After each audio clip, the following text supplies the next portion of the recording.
En un mois, des milliers de conducteurs sont passés au péage sans s'acquitter du droit de passage, les gilets jaunes ayant levé les barrières.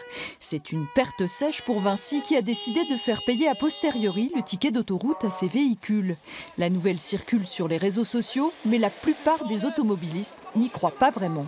Je ne vois pas comment ils peuvent gérer ça. Et en plus, c'est pas de la faute des personnes de ne pas avoir payé, c'est pas eux qui ont bloqué les péages, donc je trouve pas ça tout à fait normal. De toute façon, ils ne pourront pas le faire, parce que ça va être trop compliqué. Et que ils ont que c'est le juste retour des choses. Certaines autoroutes sont déjà payées, donc ils devraient arrêter de nous faire payer les péages, tout simplement.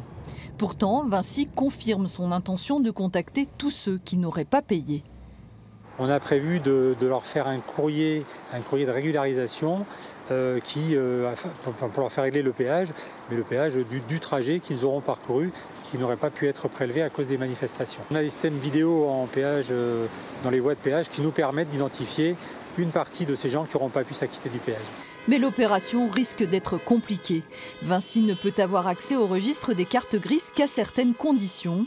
À l'Automobile Club du Midi, on estime qu'il s'agit d'un coup d'annonce. Je ne vois pas comment Vinci va pouvoir faire pour aller rechercher a posteriori des gens qui ne sont pas en infraction, puisque en l'occurrence, ils sont passés en toute bonne foi. Il n'y a aucun caractère d'infraction et aucune possibilité de réquisition, effectivement, du fichier des immatriculations de véhicules qui est à l'usage de l'aspect judiciaire et pas d'un acteur privé. Pour le coup, il semble que ce soit Vinci qui puisse se trouver en infraction. L'Automobile Club incite donc les conducteurs à ne pas se laisser impressionner par d'éventuels courriers.